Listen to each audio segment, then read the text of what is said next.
Should I do that thing where I'm like, okay, bye, and then I go like that? See, no, because I'm afraid I'm gonna hurt my camera. That's what I'm like. I'm like, bye. It's not the same. I took a step back and I said, wow, you know, woo.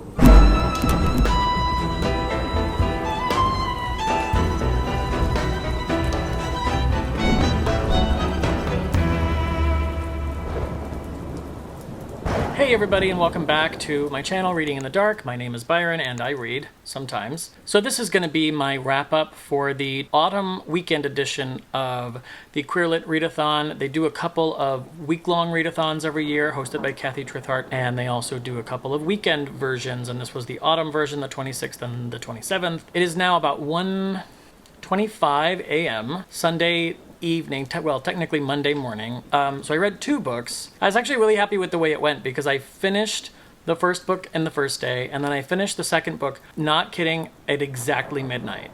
When the readathon ended, I had finished reading my second book. So the books that I read were The 5 Stages of Andrew Brawley by Shaun Hutchinson, which tells the story of a young man who loses his family in a horrible car accident and ends up living in a hospital and meets a boy.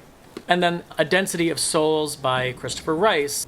These are both Own Voices novels about gay characters. I had a really good weekend reading. I basically was glued to my couch with my legs propped up, ambiance videos from YouTube playing, and just a book in my hands, or a Kindle in my hands as the case may be. So I really enjoyed both of these books. It went really, really well. These books were both very intense. Let's talk about Andrew Brawley real quick. I don't know if I was expecting to have so many emotions during this, but I did. I think I stopped to cry many, many times. This tells the story of a young man who loses his entire family, his mother and his father and his younger sister, Katie, in a horrific car accident. And he's fine. So basically what happens is, in the hustle and bustle of that evening, the paramedics kind of lose track of him and he sort of fades away into the distance, and then they die.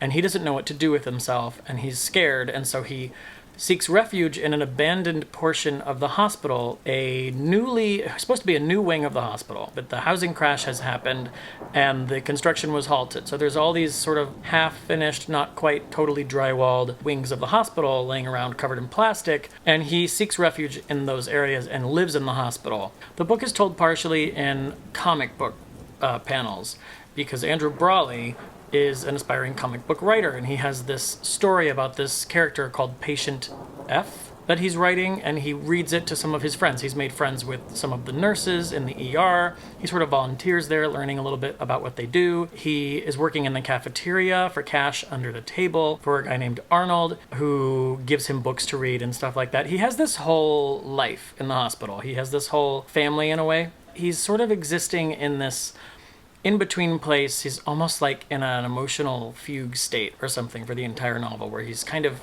on pause. He's sort of in limbo. He's not facing up to reality. He's not ready to move forward. He's not ready to accept the reality outside of the hospital.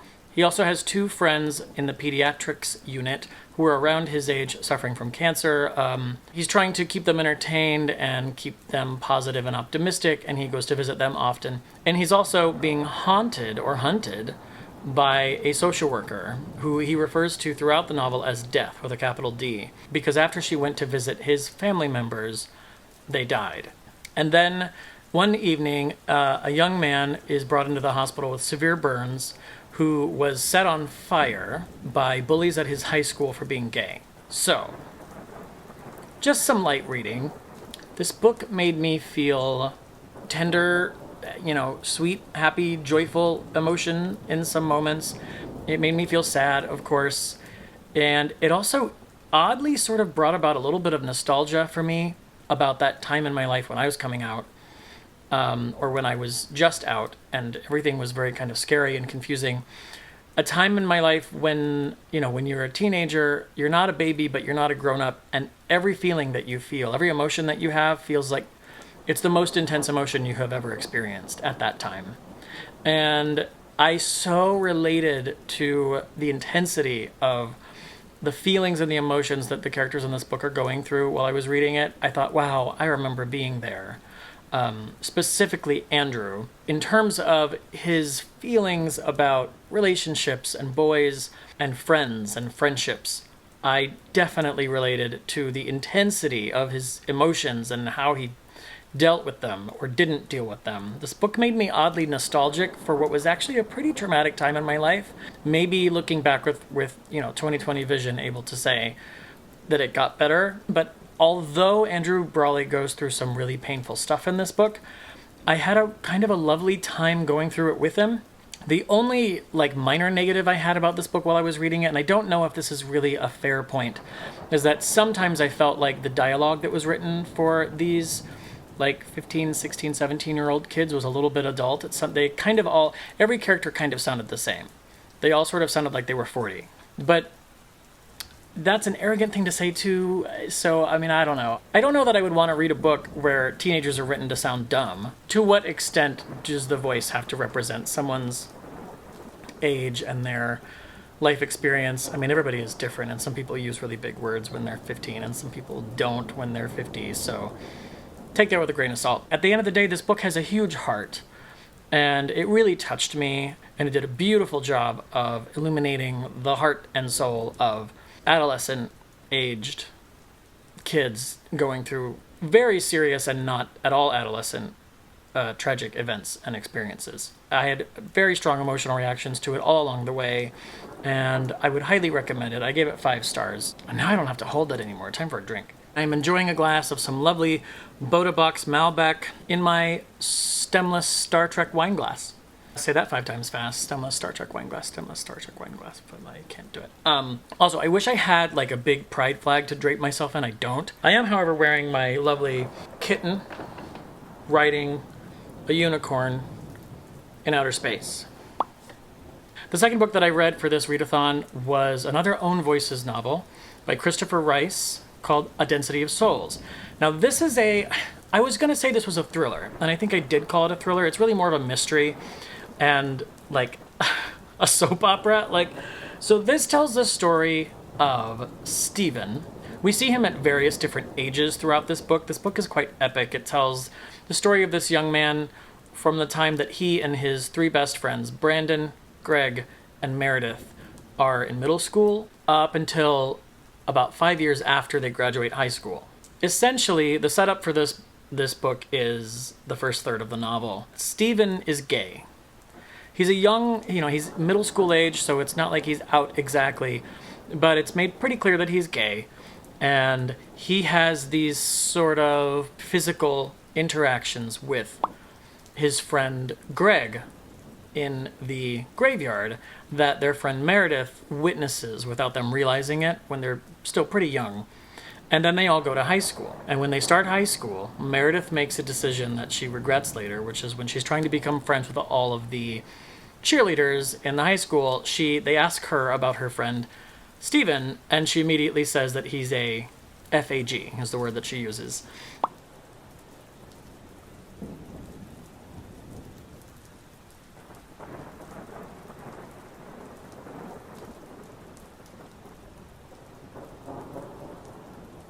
His entire experience of high school is defined by that now, and he is bullied and tormented, and it's awful. And his friends, all 3 of them, go off to be pretty popular, and they still stick together, and Greg and Meredith end up an item in high school, and they all kind of flourish in that environment. And Stephen just has to kind of get through those years, and it's very, very sad. And it was quite triggering. My own coming out experience was pretty rough. I was not bullied and tormented, and I was never attacked or anything when I was in high school. My high school was pretty cool, but the process of coming out was pretty rough. So I had some emotions reading about his plight, and then all of this culminates in a tragic event.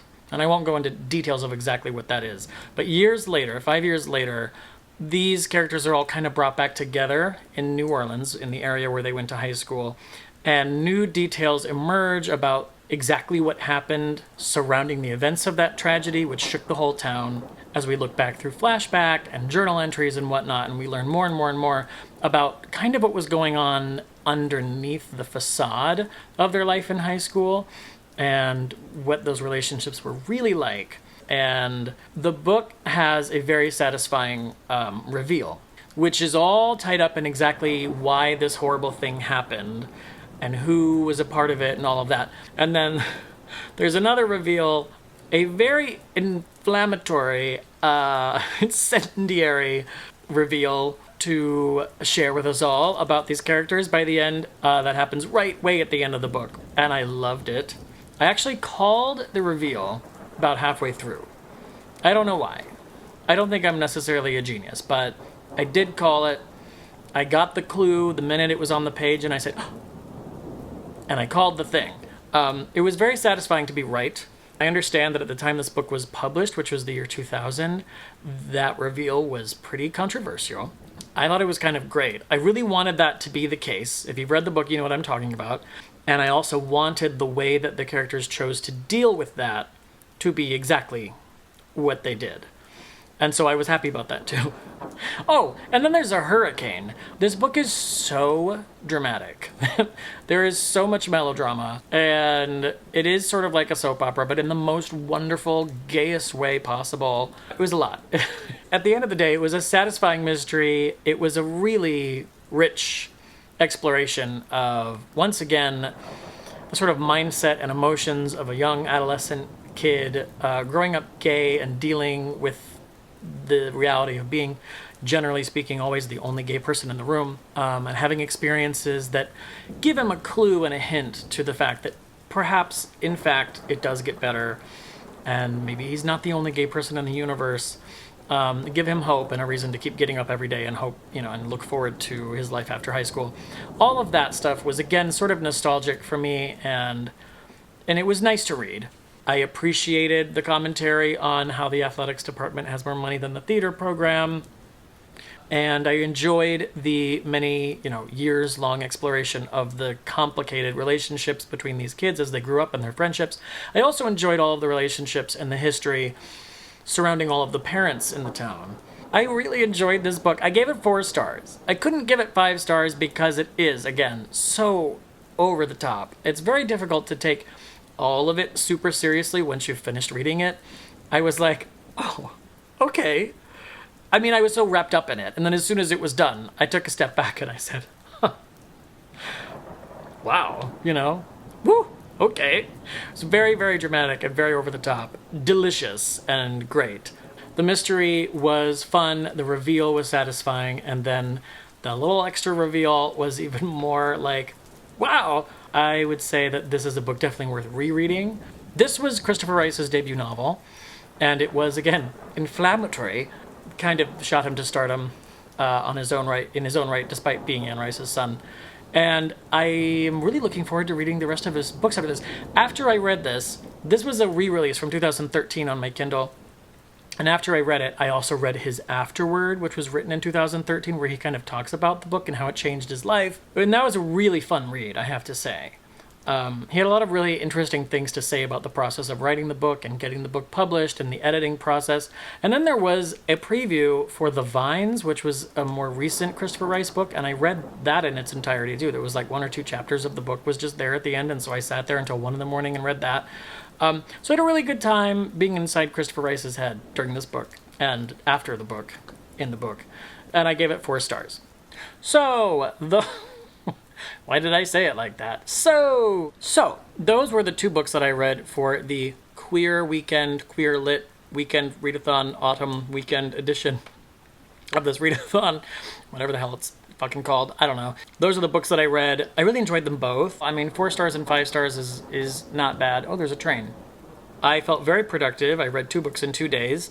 They weren't super short. One of them was about 300 pages, and then Density of Souls was 342. And I had all the feels, and I feel good about the fact that I read 2 stories about gay characters written by gay authors. If you also took part in this readathon and you want to chat about what you read or give me any recommendations of really great queer authors or queer books, please leave them below. The comment box is your friend. Thank you to Kathy Trethart for hosting this readathon. I had a really great time for my first time taking part in it. And if you've gotten this far through the video, thank you so much for watching. And I will see you next time. And until then, I will be here in the dark, queerly reading inflammatory and incendiary things. Should I do that thing where I'm like, okay, bye, and then I go like that? See, no, because I'm afraid I'm gonna hurt my camera. That's what I'm like. I'm like, bye. It's not the same. And now it's 2 in the morning and I have to film a book review.